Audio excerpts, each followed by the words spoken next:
Hey everyone, welcome back. Hope you're having a fantastic day so far.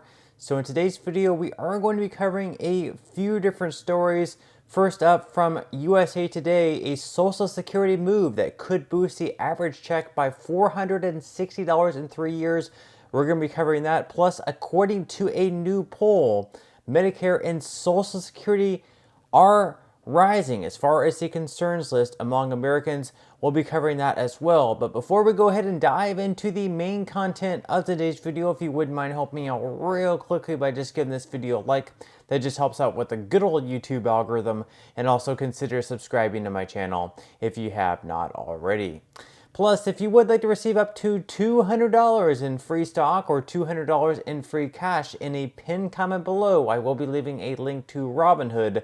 All you have to do is once you click on that link is just sign up for a free account and then simply link your bank account. You do not even have to make an opening deposit. At that point in time, Robinhood will be sending you one free stock worth all the way up to $200. And if you'd rather just have the cash, all you have to do is once you receive the free stock is just sell it for what it's worth and then transfer the cash value right back to your bank account.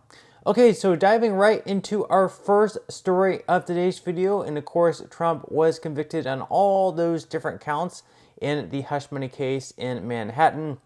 And coming up, he's going to have his sentencing. So we have different rumors out there. What's going to happen? Is he going to be thrown into jail?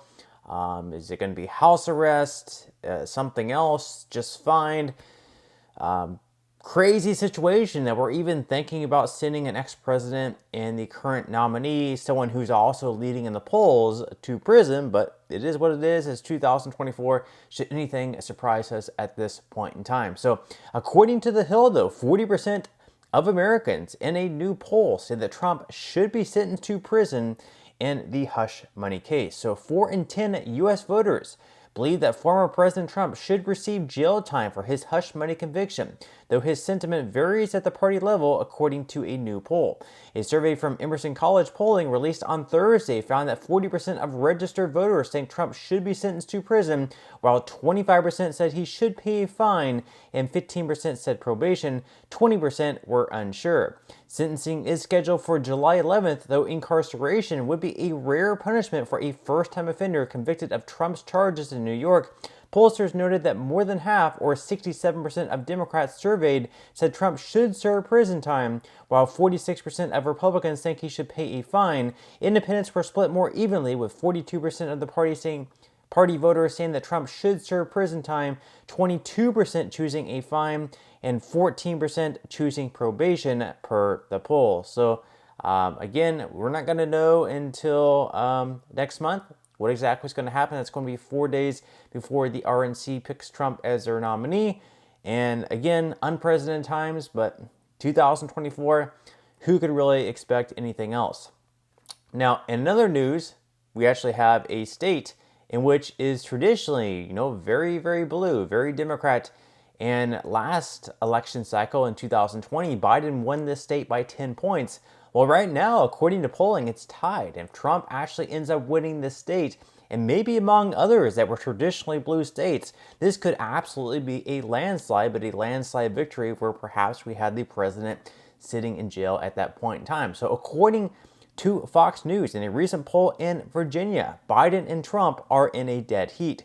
So Virginia is not widely considered a battleground state this election cycle, or perhaps not yet. After winning the state by more than 10 points 4 years ago, President Biden finds himself in a tie with former President Donald Trump, according to a new Fox News poll survey of Virginia registered voters. The poll released on Thursday shows Biden and Trump with 48% each in a head-to-head matchup in the Old Dominion state. So crazy stuff there. Does Trump actually have a chance to win states that are traditionally blue, like Virginia, perhaps even Minnesota?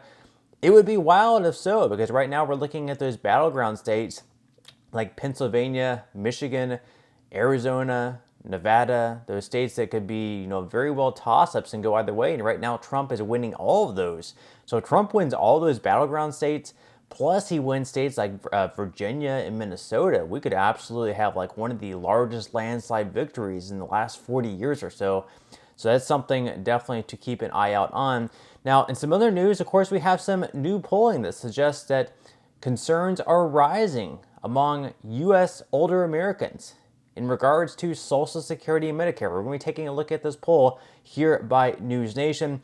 So they say that Americans under the age of 65 are growing less confident in their future health and financial protections, a new Gallup poll revealed. The poll, conducted in partnership with West Health, shows a sharp increase in concerns among adults about whether Medicare and Social Security will be available when they retire. They said that a majority, at 73% of the poll respondents under the age of 65, said they were, quote, worried at 41% or extremely worried at 32% about the attainability of Medicare coverage. Meanwhile, 80% of that same age group said they were anxious about the future of Social Security benefits, with 33% choosing, quote, worried, and another 47% extremely worried.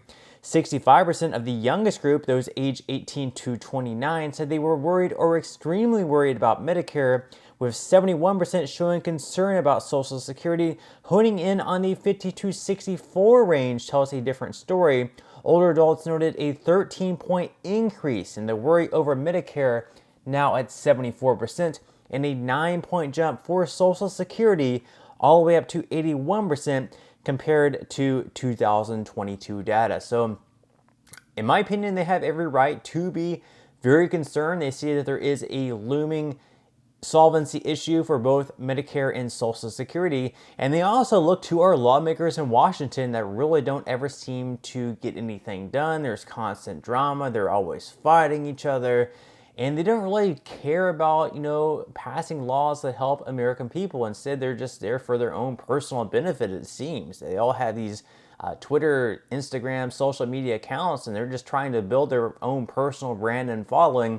And it makes more sense for them to, gain popularity for their own self-worth in pushing book deals and different documentaries to increase their own net worth than it really is to help the American people. So you can't really blame people for getting more concerned about this issue when they see the solvency issue looming within the next 10 years or so, and at the same time, the lawmakers that we're voting in and we're paying so much money to be in Washington don't really seem to care all that much themselves.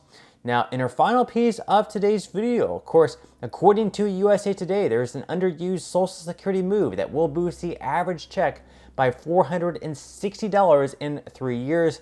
So they say that the average Social Security check as of April 2024 was about $1,915 per month. That is for 2024. That comes out to $22,980 annually. It's enough to cover a substantial portion of most seniors' living expenses, but it's tough to live on that alone. Fortunately, you don't have to settle for the average check if you understand how the government calculates your benefits. There's one trick that could boost your average benefit by 24% in 3 years, but it's not for everyone. So they say that you can also grow your check by delaying your Social Security beyond your full retirement age. You'll earn 2/3 of 1% per month or 8% per year for delaying benefits until you qualify for the largest check at 70. For workers with FRAs of 67, this allows you to grow your benefit by up to 24%.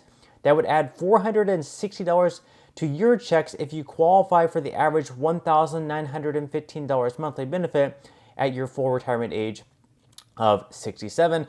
They go on to say that, of course, it comes with a trade-off that to claim your largest possible check, you must forego benefits in your 60s, and this isn't going to be feasible for everyone. So if you work a heavy labor job, you might have a lot of joint issues, a lot of pain, you might be ready to retire, and the thought of having to wait from 67 all the way up to 70 past your full retirement age might be something that's just not possible in your situation. For someone who has more of a desk job and is fine with working another few years, it might be better suited for them. But for those with heavy labor jobs and those who are just more than ready to retire, it's going to be a little bit more difficult for you.